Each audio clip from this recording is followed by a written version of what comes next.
চট্টোপাধ্যায়ের জামিন মামলার শুনানিতে সুপ্রিম প্রশ্নে ইডির মামলায় শাস্তির শতকরা হার কত আমরা জানি অত্যন্ত কম। এমনই মন্তব্য শীর্ষ আদালতের। সুপ্রিম প্রশ্নের মুখে ইডি, যেখানে একাধিক প্রশ্ন উত্থাপিত হয়েছে। ইডির মামলার শাস্তির শতকরা হার কত এই প্রশ্ন উত্থাপন করা হয়েছে এবং সেক্ষেত্রে সুপ্রিম কোর্টের মন্তব্য অত্যন্ত গুরুত্বপূর্ণ। পার্থ চট্টোপাধ্যায়ের জামিন মামলার শুনানিতে সুপ্রিম প্রশ্ন, ইডিরকে একাধিক প্রশ্নের সম্মুখীন হতে হয়েছে বলেই জানা যাচ্ছে।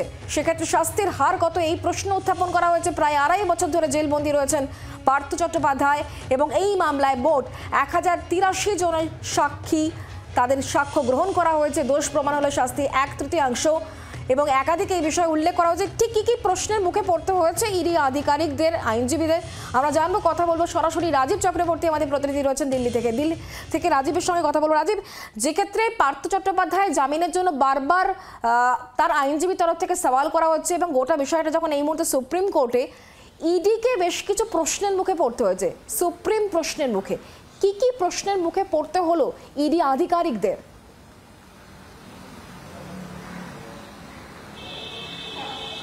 দেখো, প্রথমেই তোমাকে জানিয়ে রাখি যে পার্থ চট্টোপাধ্যায় রাজ্যের প্রাক্তন শিক্ষামন্ত্রী। তিনি শিক্ষক নিয়োগ দুর্নীতি মামলায় জেলবন্দি রয়েছেন।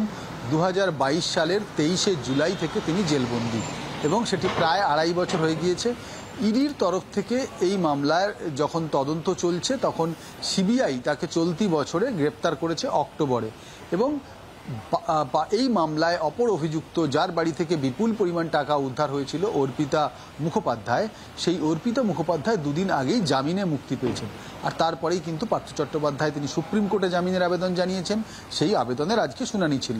শুনানি চলাকালীন এক পক্ষ আরেক পক্ষ দুপক্ষই কিন্তু তুমুল বা বলা যেতে পারে তুখোর সওয়াল জবাব করেছেন। একদিকে যেমন পার্থ চট্টোপাধ্যায়ের হয়ে সওয়াল জবাব করেছেন দুদে আইনজীবী মুকুল রোহতগি, তেমনি উল্টো দিকে ইডির তরফে সওয়াল করেছেন অতিরিক্ত সলিসিটর জেনারেল SV রাজু। এই ইডি এবং পার্থ চট্টোপাধ্যায়ের আইনজীবীদের সওয়াল জবাব থেকে যেটা উঠে এসেছে তা অত্যন্ত গুরুত্বপূর্ণ। আদালতের পর্যবেক্ষণ আরও গুরুত্বপূর্ণ। আজকের সওয়াল জবাব চলাকালীন আদালত ইডির আইনজীবী অর্থাৎ অতিরিক্ত সলিসিটর জেনারেলের কাছে জানতে চান যে ইডি সারা দেশে যত মামলার তদন্ত করছে তার সাকসেস রেট কি রয়েছে, তাতে শাস্তির সংখ্যা পরিসংখ্যান কত শতাংশ অভিযুক্তের শাস্তি হয়। ইডির তরফ থেকে অতিরিক্ত সলিসিটর জেনারেল তিনি যখন বলছিলেন যে সব মামলায় সমান নয় ইত্যাদি, তখন আদালত নিজেই জানায়, অর্থাৎ 2 বিচারপতি ছিলেন, বিচারপতি সূর্যকান্ত এবং বিচারপতি উজ্জ্বল ভূঁইয়া, দুজনেই জানান যে আমরা জানি ইডির সাকসেস রেট অত্যন্ত কম। ইডির এই ধরনের মামলায় শাস্তির যে সংখ্যা হয়, শাস্তির যে হার তা অত্যন্ত কম। স্বভাবতই ইডিকে অস্বস্তিতে পড়তে হয়। কিন্তু এই মামলায় আরও একটি গুরুত্বপূর্ণ দিক রয়েছে, তা হলো পার্থ চট্টোপাধ্যায়, যিনি 2.5 বছর ধরে জেলে রয়েছেন। সম্প্রতি অর্পিতা মুখোপাধ্যায়ের জামিন হয়েছে। এখন পার্থ চট্টোপাধ্যায়ের আইনজীবীর সুপ্রিম কোর্টের যে অবস্থান তাতে স্পষ্ট হয়ে গিয়েছে যে অর্পিতা চট্টোপাধ্যায়কে ঘাড় থেকে ঝেড়ে ফেলতে চাইছেন পার্থ চট্টোপাধ্যায়। আজকে আদালতে দাঁড়িয়ে পার্থ চট্টোপাধ্যায়ের আইনজীবী মুকুল রোহতগি তিনি স্পষ্ট জানান যে অন্য কারোর বাড়ি থেকে টাকা উদ্ধার হয়েছে, সেটি অর্পিতা মুখোপাধ্যায়, তিনি গ্রেপ্তার হয়েছিলেন, অন্যতম অভিযুক্ত, তার জামিন হয়ে গিয়েছে, কিন্তু পার্থ চট্টোপাধ্যায়ের হয়নি। এক্ষেত্রে অর্পিতা মুখোপাধ্যায়ের সঙ্গে পার্থ চট্টোপাধ্যায়ের কোনো সম্পর্ক নেই, তার সঙ্গে কোনো লেনাদেনা নেই, এই কথাও বলেছেন। অর্থাৎ অর্পিতা মুখোপাধ্যায় এবং পার্থ চট্টোপাধ্যায় নিয়ে যে জল্পনা হয়েছে, তাদের সম্পর্ক নিয়ে আমরা জানি যে যখন পার্থ চট্টোপাধ্যায় গ্রেপ্তার হন, যখন অর্পিতার ফ্ল্যাট থেকে বিপুল অঙ্কের টাকা উদ্ধার হয়, বিপুল জল্পনা চলেছিল সুপ্রিম কোর্টে। কিন্তু জামিনের আবেদনে পৌঁছে পার্থ চট্টোপাধ্যায় একেবারেই অর্পিতার সঙ্গে সম্পর্ক অনেকটাই দূরত্ব বজায় রাখছেন এবং একেবারেই স্পষ্ট জানিয়ে দেওয়া হয়েছে এ বিষয়ে কোনো সম্পর্ক নেই। এবং বলা হচ্ছে এই মামলায় অপর অভিযুক্ত প্রাথমিক শিক্ষা সংসদের প্রাক্তন সভাপতি মানিক ভট্টাচার্য এবং তার ছেলে সৌভিক ভট্টাচার্য দুজনেই জামিনে মুক্ত হয়েছেন। তাহলে কেন পার্থ চট্টোপাধ্যায়কে আটকে রাখা হয়েছে? তিনি রাজনীতিক বলে, তিনি প্রাক্তন মন্ত্রী বলে, এই বিষয়ে কিন্তু জবাব করা হয়েছে। এই বিচারপতিদের প্রশ্ন ছিল যে ইডির কাছে যদি পার্থ চট্টোপাধ্যায়কে জামিন দেওয়া হয় তাহলে সমস্যা কোথায়? সেক্ষেত্রে ইডির তরফ থেকে বলা হয় যদি উনি জামিনে পান, উনি একজন প্রভাবশালী ব্যক্তি, সেক্ষেত্রে অর্পিতা মুখোপাধ্যায়ও জামিনে রয়েছেন। ওনারা একেবারে রাজীব, তুমি আমাদের সঙ্গে থাকো, তোমার কাছ থেকে এই সওয়াল জবাব পর্ব সম্পর্কে অবশ্যই জানতে থাকবো। তবে তার আগে এই মুহূর্তে আমরা টেলিফোন লাইনে যোগাযোগ করতে পেরেছি রাজ্য বিজেপি মুখপাত্র শ্রমিক ভট্টাচার্য আমাদের সঙ্গে রয়েছেন টেলিফোন লাইনে। শ্রমিক দা, পার্থ চট্টোপাধ্যায়ের জামিন মামলা এবং সেই জামিন মামলায় বেশ কিছু গুরুত্বপূর্ণ সওয়াল জবাব পর্ব চলেছে আজকে সুপ্রিম কোর্টে, যেখানে ইডিকে বেশ কিছু অস্বস্তিকর প্রশ্নের মুখে পড়তে হয়েছে। যেমন এই যে ইডির মামলাগুলো, এই মামলায় শাস্তির শতকরা হার কত, যেক্ষেত্রে সুপ্রিম কোর্টের বিচারপতিদের মন্তব্য উঠে এসছে যে তারা বলছেন যে আমরা জানি অত্যন্ত কম। এরকমই বেশ কিছু প্রশ্নের মুখে পড়তে হচ্ছে ইডি আধিকারিকদের, কি বলবেন? আমি তো জানি না। দেখুন, আমরা আইনসভা সদস্য কিন্তু রাজনৈতিক কর্মী। মানুষের ছোট ছোট কথা, ছোট ছোট ব্যথাকে দৈনন্দিন আত্মস্থ করাই আমাদের কাজ।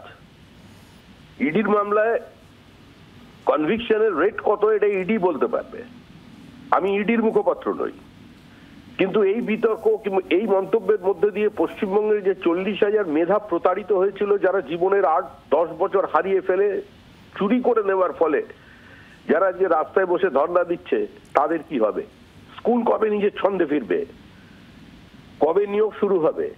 কবে মেধার মর্যাদা দিয়ে পশ্চিমবঙ্গের ছেলেমেয়েরা চাকরি পাবে? আজকে সেটাই সবচেয়ে বড় প্রশ্ন। কে জামিন পেলেন, কে জামিন পেলেন না, কে কার থেকে দূরত্ব তৈরি করলেন, কার বাড়িতে টাকা ছিল, কার টাকা কোথা থেকে এসেছে, এটা বড় কথা নয়। বড় কথা হলো পশ্চিমবঙ্গের জনমনে এটা প্রতিষ্ঠিত অপার দৃশ্যমানতা যেরকম মানুষের মনে আছে, বোলপুরের বাড়ি যেরকম মানুষের মনে আছে, ইন্স্যুরেন্সের নমিনির কথা যেরকম মানুষের মনে আছে, মানুষের মনে এটাও আছে যে পশ্চিমবঙ্গে চাকরি বিক্রি হয়েছিল আলু পটলের মতো।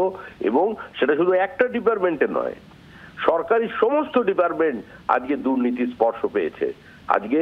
সুতরাং এসব নিয়ে বিতর্ক চলতে থাকবে। এই নিয়ে যাদের জবাব দেবার তারা দেবেন। আমরা পশ্চিমবঙ্গের রাজনীতির কর্মী, আমরা রাজনীতির নিয়ে পশ্চিমবঙ্গের বাস্তব চিত্র নিয়ে মানুষের সঙ্গে কথা বলবো। ধন্যবাদ। অনেক ধন্যবাদ আমাদের সঙ্গে টেলিফোন লাইনে থাকার জন্য। আবারও কথা বলবো, রাজীব আমাদের সঙ্গেই রয়েছেন, আমাদের প্রতিনিধি সরাসরি। রাজীব, তুমি আমাদেরকে যেমনটা বলছিলে, যে ক্ষেত্রে যে বেশ কিছু প্রশ্নের মুখে পড়তে হয়েছেন ইডি আধিকারিকদের, এবং এক্ষেত্রে বিচারপতিদের যে পর্যবেক্ষণ সেটাও অত্যন্ত গুরুত্বপূর্ণ। মানে তদন্ত চলছে তো চলছেই, কিন্তু কোথাও গিয়ে যে একটা দাড়ি টানা, সেই জায়গাটা এখনো পর্যন্ত আসছে না এই শিক্ষক নিয়োগ মামলাতেও।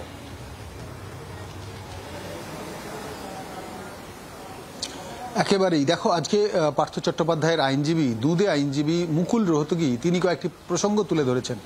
প্রথমত, পার্থ চট্টোপাধ্যায় প্রায় 2.5 বছর জেলবন্দি রয়েছেন। 2022 সালের 23শে জুলাই তাকে গ্রেপ্তার করা হয়েছিল। এই মামলায়, যে মামলায় পার্থ চট্টোপাধ্যায়কে গ্রেপ্তার করা হয়েছে, সেখানে 4টি অভিযোগ রয়েছে, মামলাও 4টি। এই মামলায় সর্বোচ্চ সাজা 7 বছর।